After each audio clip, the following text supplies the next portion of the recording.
নমস্কার বন্ধুরা, আমি মনীষা আর মনীষা রান্নাঘরে তোমাদেরকে অনেক অনেক অনেক স্বাগত।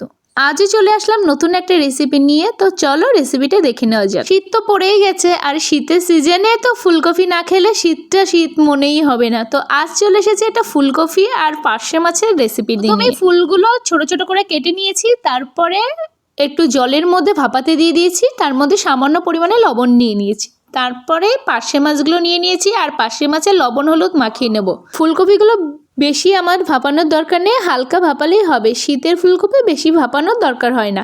তো এখানে আমি মোটামুটি লবণ হলুদ দিয়ে মাছগুলোকে ভালো করে নেড়ে চেড়ে মেখে নিচ্ছি। আর এদিকে কিন্তু হালকা ফুটে উঠেছে। এবার কিন্তু আমি ফুলকপির ফুলগুলো নামিয়ে নেব। আর এখানে একটা কড়াই নিয়ে নিয়েছি, শুকনো কড়াই, তার মধ্যে দিয়ে দিচ্ছি শুকনো লঙ্কা 4 থেকে 5টা আর সামান্য গোলমরিচ, 4 থেকে 5টা এলাচ আর 2টো লবঙ্গ আর 1 টুকরো দারচিনি।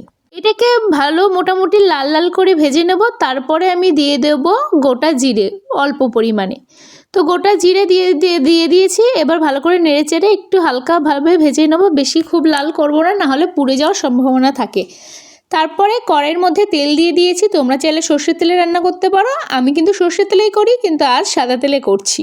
তেলটা গরম হতে না হতেই মাছগুলো দিয়ে দেবো। আর মাছগুলো কিন্তু একটু বেশি গরম হবে, তারপরে কিন্তু মাছগুলো দিতে হবে, কারণ নাহলে নিচে লেগে যাওয়ার সম্ভাবনা থাকে।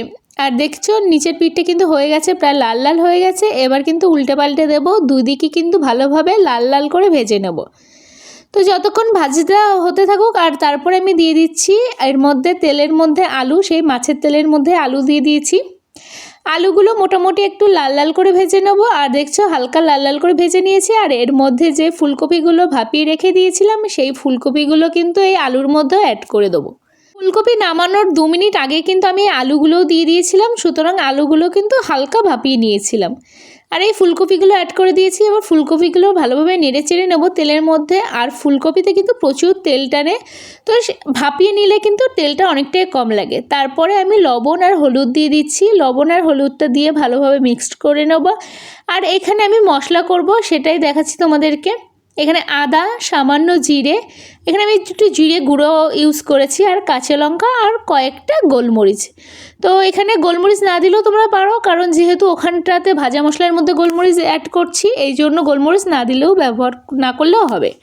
তো আমি মশলাগুলো ভালোভাবে পেস্ট করে নিয়েছি। তারপরে যে আলু আর ফুলকপিগুলো ভাজা হয়ে গেছে সেগুলো তুলে নিয়েছি। তুলে নিয়ে সেই তেলের মধ্যে একটু জিরে ফোড়ন দিয়ে দিয়েছি। জিরেগুলো লাল লাল হয়ে আসলে আমি যে মশলাটা পেস্ট করে নিয়েছিলাম, কাঁচা লঙ্কা, জিরে আর আদা বাটা, সেটা কিন্তু ভালোভাবে কষিয়ে নেব।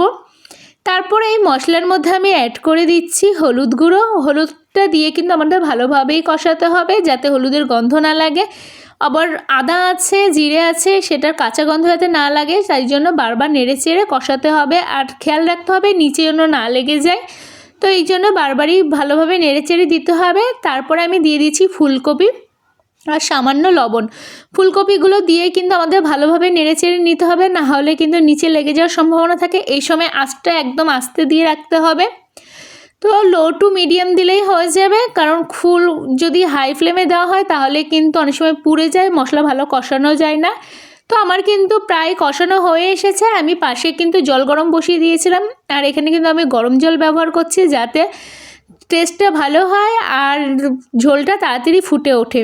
আর এখানে কিন্তু ঝোলটা ফুটে উঠেছে। আর সেই পর্বে আমি দিয়ে দেবো মাছ। এখানে সব কিছুই আলু ফুলকপি ভালোভাবে সেদ্ধ হয়ে এসেছে, এই জন্য আমি মাছটা এখন দিয়ে দিচ্ছি, কারণ মাছটা দিয়ে বেশিক্ষণ ফোটানোর দরকার হবে না। এখানে সমস্ত মাছটা আমি দিয়ে দিচ্ছি। এবার একটু হালকা করে নেড়ে চেড়ে নেব, না হলে মাছটা অনেক সময় মাছের মধ্যে ঝোল ঢোকে না, উপরে থাকলে একটু তারপরে নেড়ে চেড়ে দিলে ঠিক ঝোলটা ঢুকে যায়। আর আমি কয়েকটা আলু চেপে দেখছিলাম যে ভালো সেদ্ধ হয়েছে কিনা। দেখো আলু ফুলকপি দুটোই কিন্তু সেদ্ধ হয়েছে। আর এর মধ্যে কয়েকটা আলু ফুলকপি আমি ভেঙে দেবো, যাতে ঝোলটা ঘন হয়।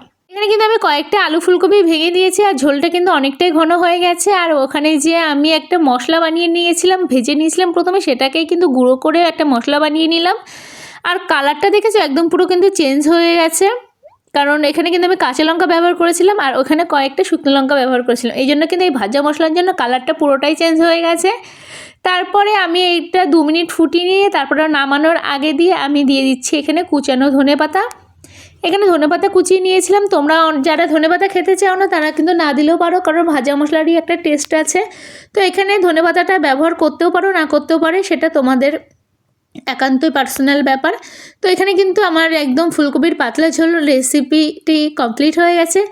আর দেখছো কালারটা কেমন এসেছে, খুব দারুণ একটা কালার এসেছে, খুব পাতলাও না আবার খুব ঘনও না, দারুণ হয়েছে ঝোলটা। যদি ভিডিওটা ভালো লেগে থাকে প্লিজ লাইক কমেন্ট শেয়ার করো, আর যারা এখনও সাবস্ক্রাইব করোনি অবশ্যই সাবস্ক্রাইব করে দিও। তো আজকের মতন বিদায় জানাচ্ছি, তো টাটা সবাইকে।